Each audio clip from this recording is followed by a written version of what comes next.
नमस्कार सभी को। कक्षा 9वीं आज हम पढ़ेंगे पाठ 9 साखियाँ एवं शब्द। साखियाँ एवं शब्द में हमने कबीर जी की साखियाँ पढ़ ली है ना। कितनी 7 साखियाँ हैं। 7 साखियाँ हम पढ़ चुके हैं 3 भागों में, है ना। अब चौथे भाग में हम पढ़ेंगे, इस वीडियो के चौथे भाग में हम पढ़ेंगे शब्द, है ना। कबीर जी के लिखे हुए शब्द हैं। शब्द का अर्थ होता है पद, है ना। ये जो लिखा है इन्होंने, ये पद के रूप में लिखा है। 4 लाइन या 6 लाइन का एक पद है, एक ग्रुप है, उसमें उन्होंने लिखा है। ये कबीर जी की विशेषता रही है कि वो जो भी लिखते थे वो समाज पर, धर्म पर या किसी चीज़ पर कटाक्ष करते हुए सही बात को लिखते थे। तो यहाँ पर भी उन्होंने वही चीज़ लिखी है। हम यहाँ पर आज पहला शब्द पढ़ेंगे, कल दूसरा शब्द पढ़ेंगे। कबीर जी के यहाँ पर 2 शब्द हैं। पहला शब्द हम आज पढ़ेंगे, दूसरा शब्द हम कल पढ़ेंगे, ठीक है। इस शब्द में भी कबीरदास जी ने ईश्वर प्राप्ति का मार्ग बताया है कि ईश्वर को कहाँ ढूंढा जा सकता है, ईश्वर को कैसे प्राप्त किया जा सकता है ना। उस चीज़ को पढ़ेंगे। और कबीरदास जी जो है उन्हें भक्तिकालीन कवि कहा जाता है। भक्तिकालीन कवि इसलिए कहा जाता है क्योंकि वो उन्होंने ईश्वर को प्राप्ति का मार्ग भक्ति बताया कि ईश्वर को भक्ति से ही प्राप्त किया जा सकता है। पिछले शब्द में, पिछले साखियों में भी हमने पढ़ा है, उन्होंने ईश्वर को प्राप्ति के मार्ग बताए हैं। वो सभी मार्ग हैं भक्ति के। चलिए इसको पढ़ते हैं। मोको कहाँ ढूंढे बंदे मैं तो तेरे पास में, नामे देवल नामे मस्जिद ना काबे कैलाश में, ना तो कौन क्रियाकर्म में ना ही योग वैराग में, खोजी होए तो तुरंत मिले हूँ पल भर की तलाश में, कहे कबीर सुनो भाई साधु सब सांसों की सांस में, है ना। यहाँ पर कबीर जी ने इन 4 पंक्तियों के माध्यम से ईश्वर प्राप्ति का मार्ग बताया है कि मोको कहाँ ढूंढे बंदे मैं तो तेरे पास में, है ना। कि हे भक्त तू मुझे कहाँ ढूंढता है ना। कि हे व्यक्ति, हे मानुष, तू मुझे कहाँ ढूंढता है, मैं तो तेरे पास में हूँ, तू मुझे कहाँ ढूंढने के लिए जाता है, मैं हमेशा तेरे पास में हूँ। ना मैं देवल ना मैं मस्जिद ना काबे कैलाश में। अब आदमी जो है, व्यक्ति जो है, इंसान है, ईश्वर को कहाँ कहाँ ढूंढता है। देवल मतलब मंदिर में ढूंढता है, मस्जिद में ढूंढता है ना। काबे कैलाश में ढूंढता है। हमने पिछले सविये में भी पढ़ा था कि काबे का मतलब है काबा, मुसलमानों का एक प्रसिद्ध स्थल है ना, धार्मिक स्थल है। और कैलाश जो है वो कैलाश पर्वत की बात की है उन्होंने, है ना। हिमालय पर्वत के पास कैलाश जी का कैलाश जो है मानसरोवर, उसे उसकी बात यहाँ पर की है कि जो हिंदुओं का पवित्र स्थान है, व्यक्ति वहाँ पर ईश्वर को ढूंढने के लिए जाता है ना। तो उन्होंने कहा कि ना मैं देवल ना मैं मस्जिद ना काबे कैलाश में। तुम मुझे मंदिर में ढूंढते हो, मस्जिद में ढूंढते हो, काबे में ढूंढते हो, कैलाश में ढूंढते हो, लेकिन मैं इन जगहों पर नहीं हूँ। तो ईश्वर कहाँ पर है? उन्होंने कहा कि मैं तो तेरे पास में हूँ, तुम मुझे इधर उधर ढूंढ रहे हो, लेकिन मैं यहाँ पर इन सब जगह पर नहीं हूँ, मैं तो सिर्फ तुम्हारे पास हूँ।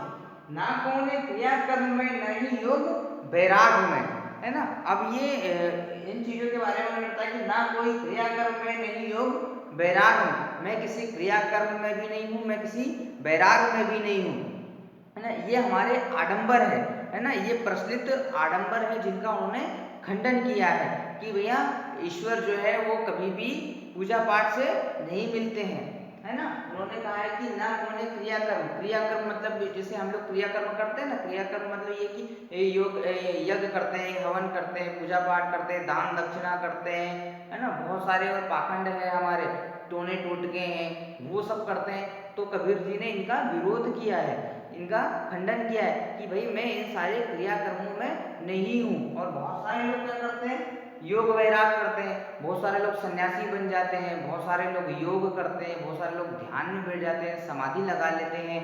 तो कबीर जी ने इन सब का खंडन किया कि भाई मैं न तो योग में हूँ, न वैराग में हूँ, न समाधि में हूँ, न वैराग में, किसी भी चीज में नहीं हूँ, और ना ही मैं किसी पूजा पाठ में हूँ, ना ही मंदिर में हूँ, न मस्जिद में हूँ, न काबे में, न कैलाश में, न पूजा की अर्चना में, किसी चीज में मैं नहीं हूँ। तुम मुझे व्यर्थ ही इन सब चीजों में ढूंढ रहे हो, है ना। खोजी होए तो तुरंत मिले हूँ पल भर की तलाश में। यदि कहते ना कि जो कोई चीज़ जो होती है हमारी खो जाए, है ना, मान लो कि मेरे पास एक पेन है, मेरा पेन यदि कहीं क्लासरूम में कहीं खो गया, यदि हम सब उसको मिलकर के ढूंढेंगे तो वो थोड़ी ही देर में मेरा पेन मुझे मिल जाएगा। तो ऐसी ही बात उन्होंने कहा कि यदि कोई खोजी हुई चीज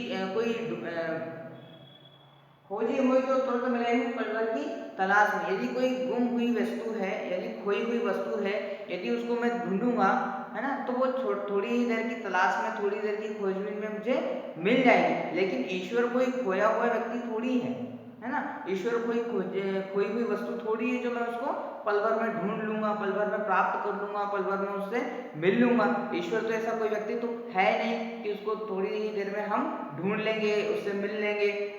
ईश्वर तो सर्वगुण है, सर्वव्याप्त है ना। तो आगे कहा है कि कहे कबीर सुनो भाई साधु सब सांसों की सांस में, है ना। कबीर जी ने कहा कि कबीर कहे कबीर सुनो भाई साधु। कबीर जी कह रहे कि है साधुओं सुनो, है साथियों सुनो, है साधकों सुनो, है भक्तों सुनो, कि सब सांसों की सांस में ईश्वर जो है वो सब सांसों में है, सब सांसों की सांस में। इसका मतलब है कि ईश्वर जो है वो कण कण में व्याप्त है, हर सांस में व्याप्त है, हर शरीर में व्याप्त है।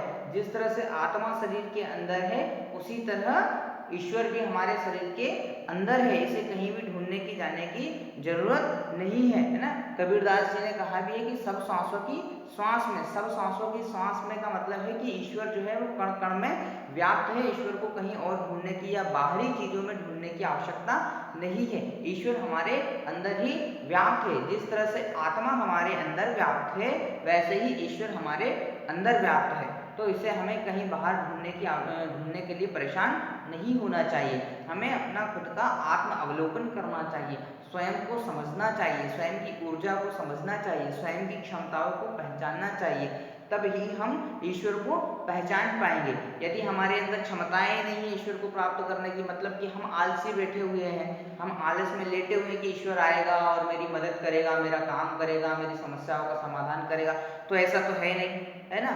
आपको खुद को काम करना पड़ेगा, खुद को मेहनत करना पड़ेगा, तभी आप सफल होंगे, तभी आपकी समस्याओं का समाधान होगा। तो कबीर जी ने इन्हीं बातों को कहा है कि इन आडंबरों में आपको पढ़ने की जरूरत नहीं है, इन सब क्रिया कर्म कांडों में आपको फंसने की जरूरत नहीं है। यदि आपको ईश्वर की प्राप्ति करनी है तो आप हरि भजन कीजिए, आप ईश्वर के भजन कीजिए, आप ईश्वर का स्मरण कीजिए, लेकिन अपने अंदर कीजिए, है ना। ये सारी चीजें आपको लोगों को दिखाने की जरूरत नहीं है। ईश्वर कोई दिखावे की चीज नहीं है, ईश्वर स्वयं का है, ईश्वर आत्मज्ञान है, ईश्वर आत्मबोध कराने वाली शक्ति है ना। ईश्वर को हम किसी और लोगों में ढूंढ नहीं सकते। यदि ईश्वर को हमें ढूंढना है, ईश्वर की प्राप्ति करना है, तो स्वयं में उसे झांक कर देखना होगा, है ना।